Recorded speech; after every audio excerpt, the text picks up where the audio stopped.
name's Christopher Drake Zimmerman Jr. with the Zimmerman Network. I'm here with the founder and owner of the band, The Death of Trees. How you doing today? Good. So tell us a little bit of how you got started. Well, I've always been a fan of music ever since I was a kid. My parents always had, an array of music in the house, and there was always something playing. Anything from Phantom of the Opera to Elton John to Queen to doo-wop rock to Motown, classical music, you name it. It was in the house, and my parents started me on the piano after they discovered that I had like an aptitude for music. I had an ear, and even if I didn't know how to play an instrument, I would play around with it and be able to figure something out. And that's pretty much what I'm still doing today. Obviously, over time, I've learned techniques and I've done a little research, but I kind of go from the cuff, and just kind of whatever sounds cool, basically. Awesome. And I try to make something out of it, and I think I have a pretty good sense of layering and knowing what fits and what doesn't fit. Yeah. And my question to you is, have you worked with anyone else before this? I have actually. Meaning like bands or bands, anyone really? I always had a couple friends growing up that were in bands, and I would hang around them and watch them and go to their shows. I myself would go out and not only do music, but sometimes just open mic, spoken word, things like that. And just a group of us during high school, sometimes we'd sneak out and go to this coffee shop, and that was like the first real, like stage performance in front of an audience of people that you don't know at all. And it was fun. It was a relaxed atmosphere, but it was getting that courage to get out there and just do it. And no matter what happens, there's always that fear that you're going to be judged. And whether you are or not, it doesn't really matter. What matters is that you, at the end of the day, had the guts to get up there and do it. And even to this day, I still have a little stage fright. Sometimes I need a little bit of the liquid courage, if you know what I mean. Yeah. Just to get in front of people and not forget that they're there, but you kind of pretend that there's nobody out there, at least at first. And when you kind of feel the crowd out, and you can see if they're receiving it well or not. Obviously the show has to go on whether they are or not, but it always helps when the audience is kind of digging what you're doing. Yeah. It makes it easier. But yeah, And I do have another question for you. Is who are your most who are the where do you get your inspiration from?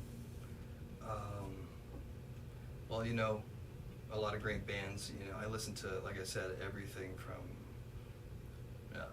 not just different genres of music from different time periods, just like anybody would.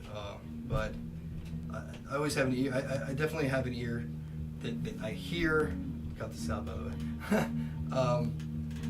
When I listen to songs, I can almost hear every level of, or every layer to the song. When they're in the studio and they're using a certain effect, or they find another way to make a crazy sound, or you're pumping your keyboards through your guitar pedals, or you're singing through your guitar pedals, or something. I'm always looking for something different in music, and I also like it when there's accidental things that happen and you just can't reproduce it.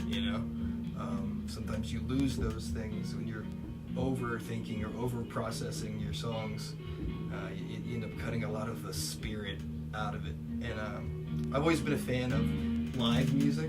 I love hearing a band live. I like hearing the squeaking on the string talk, the squeaking on the strings, the thump of hitting the bass, and just all those like really in real life things that you hear in music that you don't hear when things are over processed or run through a machine and compressed. There's a lot of compression.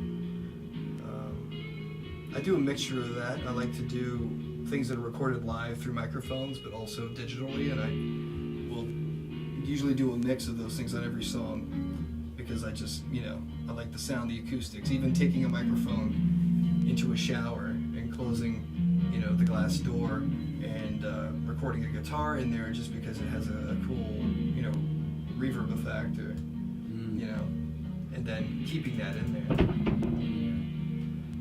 I do have, another question for you. For any other younger or maybe older they're starting to they found a new passion for music and they kind of want to just get out there, what would you have to give them for advice? I'd say don't be afraid to play the things that you like to play, and because those are going to be the things you do the best. But also don't be afraid to try new things. Experiment. Don't pigeonhole yourself into one thing. Expand. Try different styles. Try different instruments. Try different singing styles. Recording styles. Get yourself out there doing anything. And if you're a person that's kind of established and you are a trained musician and you're just looking to get out there, again, get with a group of people that you enjoy playing with. It's even if it isn't exactly what you would do, getting out there and putting your name out there is very important, because you never know where it's going to lead or you're going to meet. There's always time to do your own stuff. I always think there's always a side project or something you can do, but in the meantime, you just got to get out there and do something. If not just for the love of being out there. We're not in it for the money. You're in it for we're into because it's a release, it's a passion, it's an art. It's almost tangible. The music, it becomes it has its own personality. You become the personality of your music. And vice versa. But it's a great outlet for the guys that I'm playing with now. We all have normal lives outside of this, and sometimes things are rough. Mostly times are rough. But it's the one place that we can come and dump our crap and cope. Having something in common that we enjoy doing it's just the best. That feeling. Yeah, so thank you so much for everything. And that was the Deaf Treats. Thank you. Thank you. Take it easy.